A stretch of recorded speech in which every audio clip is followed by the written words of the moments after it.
মাত্র 10 টাকা বেতনে চাকরি শুরু করেছিল। আজ তিনি 5টি রেস্টুরেন্টের মালিক, কর্মসংস্থান সৃষ্টি করেছেন 500 মানুষের। তিনি শুধু 500 মানুষের কর্মসংস্থান সৃষ্টি করেননি, বরং 500টি পরিবারের হাল ধরেছেন।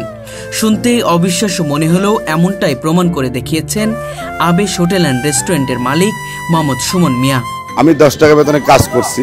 18-19 বছর কাজ করার পরে আমি 2017 সালে 17 নভেম্বর ব্যবসা শুরু করি। মাত্র 8 জন স্টাফ নিয়ে আমি ব্যবসা শুরু করছিলাম। এখন প্রায় 500 প্লাস আমার স্টাফ আছে। আর বসুন্ধরা চালু হইলে মনে হয় যে 700 প্লাস হয়ে যাবে ইনশাল্লাহ। মাত্র 13 বছর বয়সে 26 টাকা নিয়ে ঢাকা এসেছিলেন নিজের ভাগ্যের পরিবর্তন ঘটাতে। তখনই তার চোখে এক অদম্য স্বপ্ন, আমি এখানে কিছু করব, একদিন শত শত মানুষের কর্মসংস্থান সৃষ্টি করব। প্রথমে একটি ফ্যাক্টরিতে মাত্র 10 টাকা বেতনে কাজ শুরু করেন। কিছুদিন পরে সেখান থেকে চলে যান এক হোটেলের বাবুর্চির কাজে। ছোটবেলা থেকেই তার স্বপ্ন ছিল বাবুর্চি পেশায় পারদর্শী হয়ে ওঠা। সেই ইচ্ছা থেকেই তিনি বাবুর্চির কাজ শুরু করেন। নিজের কাজকে তিনি নিজের থেকেও বেশি ভালোবাসতেন। কখনো কাজে গাফিলতি করেননি, বরং সর্বদাই কাজকে বেশি প্রাধান্য দিয়েছেন। শেখার আগ্রহ আর নিষ্ঠা তাকে অল্প সময়েই করে তুলেছিল দক্ষ বাবুর্চি। আমি 30 বছর রেস্টুরেন্টে কাজ করি। এখনো আমি নিজেই কাজ করি। আমি বাবুর্চি লাইনে কোনো একটা কিছু করব। ছোটবেলা থেকে আমার একটা মাথায় কিছু ছিল যে আমি বাবুর্চি ব্যবসা করবো, এই চিন্তা ভাবনা ছিল না। কিন্তু আল্লাহ পাক ভাগ্যটা মনে হয় পরিবর্তন করে দিচ্ছে, আল্লাহই করে দিচ্ছেন। 23 বছর হোটেলে বাবুর্চির কাজ শেষে মনে করলেন এখন সময় এসেছে নিজের কিছু করার। সেই ভাবনা থেকেই শুরু করেন তার স্বপ্নের যাত্রা। মাত্র 8 জন কর্মচারী ও 4টি টেবিল দিয়ে শুরু করেন একটি ছোট্ট রেস্টুরেন্ট।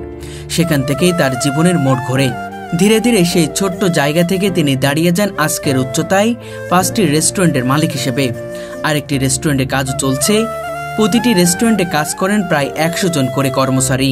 17 সাল 17 নভেম্বর থেকে আমার ব্যবসা শুরু ছিল 8 জন স্টাফ দিয়ে। এখন অলরেডি 500 জন স্টাফ নিয়ে আমি কাজ করতেছি, 500 পরিবার নিয়ে কাজ করতেছি।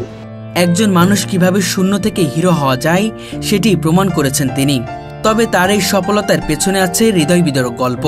সফলতা পেতে তাকে পাড়ি দিতে হয়েছে কষ্ট, দুঃখ আর সংগ্রামের দীর্ঘ পথ।